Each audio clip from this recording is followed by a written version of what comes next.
Welcome to A Slice with Dice, a podcast exploring the ideas, pressures, and possibilities shaping how we learn, lead, and grow. I'm Alderdice.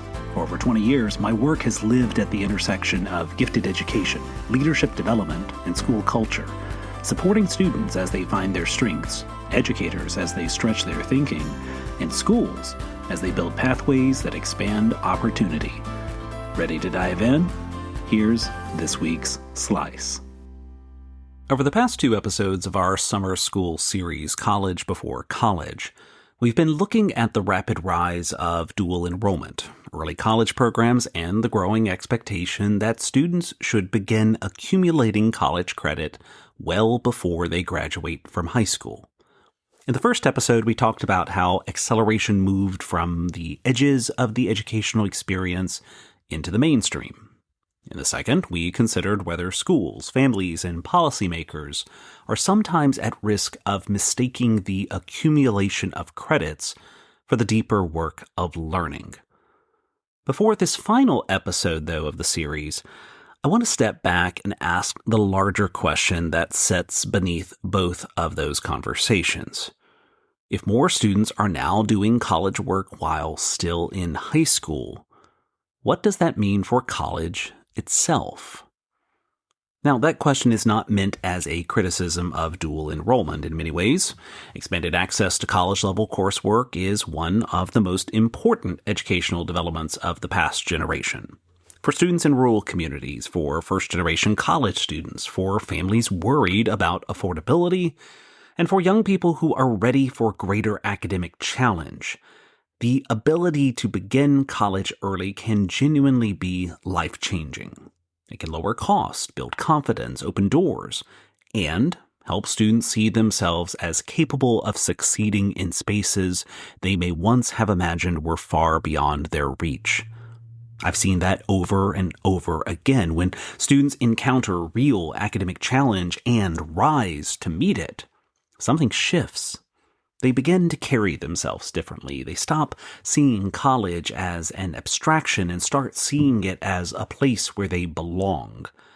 That notion is powerful, and it should not be minimized. But the growth of dual enrollment also forces us to reckon with a much larger change. For most of modern American education, high school and college were understood as distinct stages. High school was the place where students built a foundation.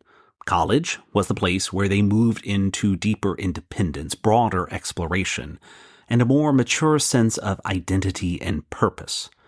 Now, of course, the boundary was never perfect. Advanced placement, international baccalaureate, residential STEM schools, early entrance programs, and community college partnerships have long allowed some students to move across that line earlier than others.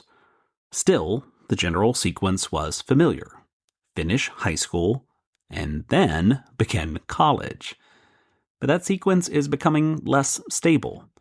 Across the country, students are now graduating with a semester, a year, or even 2 years of college credit already complete.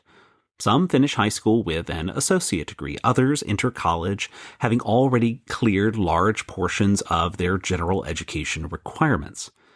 In policy conversations, that's often described as a win for affordability and efficiency, and understandably so. College costs remain a major concern for families. State leaders are searching for ways to increase credential attainment, and schools want to show that students are graduating ready for what comes next. Colleges are also navigating enrollment pressures, so it's not difficult to see why college before college has become so attractive. The question is what happens when this shift changes not only the timing of education, but also its meaning. One of the observations I keep running to and returning to from my own experience is that many students who enter college with substantial credit do not necessarily use that head start to get out as quickly as possible. Now, some do, and for good reasons, but many others use the flexibility to make college more expansive. And that's always struck with me, as we talked about last week, as one of the healthiest uses of acceleration. The point is not simply to shorten the experience. The point is to create more room inside the experience. And that distinction matters because so much of the current public conversations around early college is framed through the language of efficiency. We talk about credits earned, dollars saved, semesters reduced, credentials completed, and pathways accelerated. And those are real benefits. They deserve to be a part of the conversation. But they can't become the whole conversation because education is not only a delivery mechanism for credentials. At its best, education is also a developmental experience. It gives students time to test ideas, encounter complexity, change their minds, discover unexpected interest, and develop a sense of who they're becoming. Now, that kind of growth, as I've said, does not always look efficient from the outside. A student who changes majors may appear to have lost time when in reality they may have found a better path. A student who takes a course simply because the subject fascinates them may not be optimizing their transcript, but they may be expanding their imagination.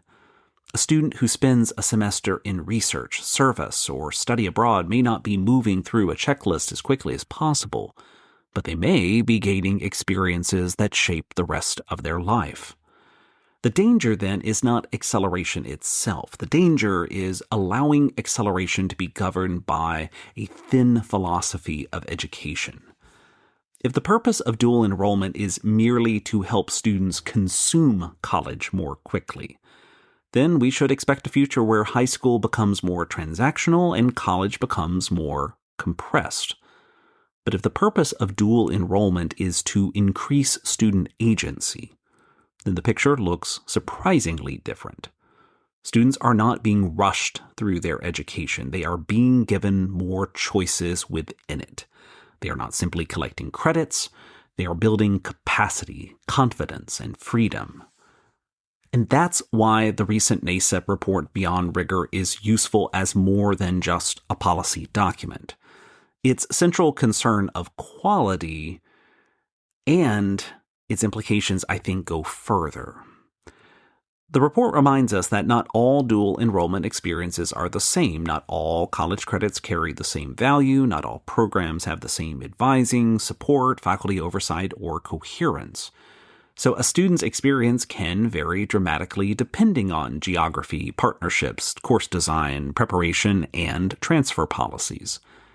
And that matters because once dual enrollment becomes truly widespread, quality can no longer be treated as a local detail.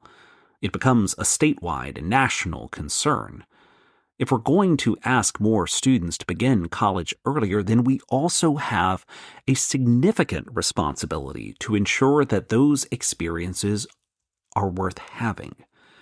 They should not simply be college-branded courses attached to high school schedules. They should be thoughtfully designed learning experiences that help students mature academically and personally. And so that brings us back to the purpose of college. If high school increasingly includes college coursework, then colleges will need to become clearer about what they uniquely offer. For some institutions, that may mean stronger pathways into advanced study, research, internships, and professional preparation. For others, it may mean doubling down on residential community, mentorship, civic formation, and intellectual exploration. And for others still, it may mean serving adult learners and place-bound students with more flexible models. There will not be one answer because students do not need only one kind of college experiences. But colleges can no longer assume that the first year of college means what it once meant.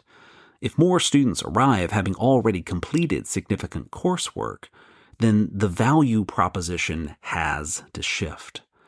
The freshman year cannot simply be a replay of work students have already done. General education cannot simply be a distribution checklist. Advising cannot assume that students are beginning or entering from the same place. Institutions will need to think more carefully about how to help students use the credit wisely, rather than merely process it administratively. And that may be one of the most important challenges ahead. The question is not only whether credits transfer, it's whether they matter. Do they apply toward degrees in ways that create real flexibility? Do they allow students to pursue richer experiences? Do they help students make better choices, or do they simply produce the appearance of progress while leaving students with confusing transcripts and limited practical benefit? Now, parents and students need to think about this as well. The best question is not always, how many credits will I earn before graduation? A better question might be, what will those credits allow me to do? Will they create room for exploration? Will they reduce financial pressure? Will they help me test an interest? Will they strengthen my readiness? Will they open a pathway that might otherwise have been out of reach? I think those are more meaningful questions than the raw number of hours.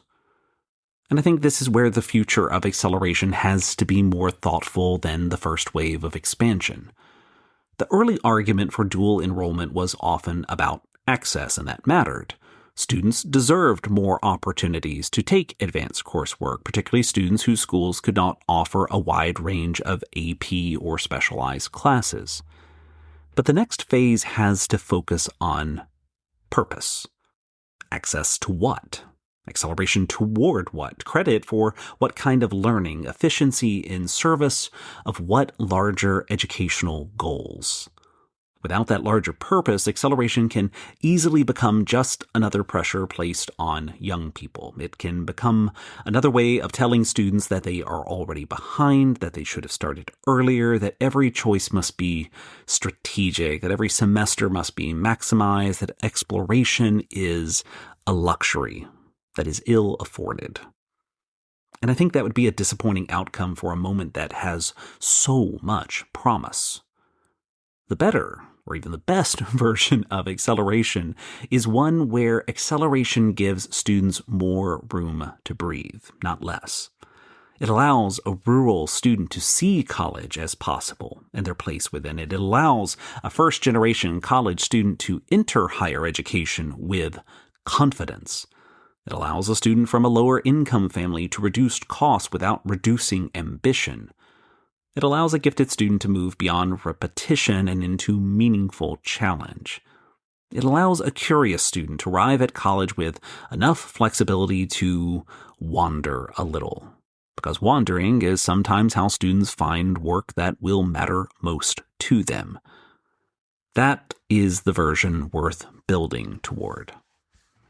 So as this summer school series comes to a close, I find myself less interested in asking whether dual enrollment is good or bad. That framing is far too simple for what is already happening. College before college is here. The more important question is whether we will build it in ways that honor the deeper purposes of education. Acceleration should not be about hurrying students out of learning. It should be about helping them enter learning more fully.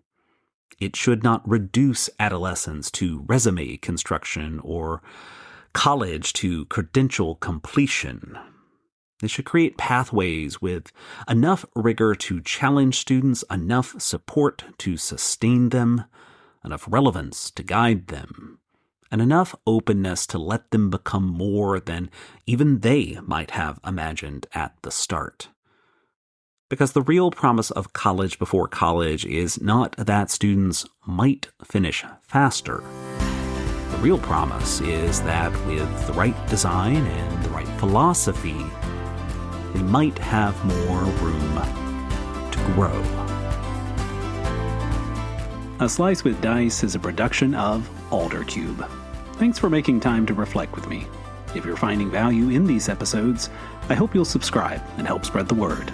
Until next time, lead boldly, listen closely, and keep pushing forward. I'll see you then.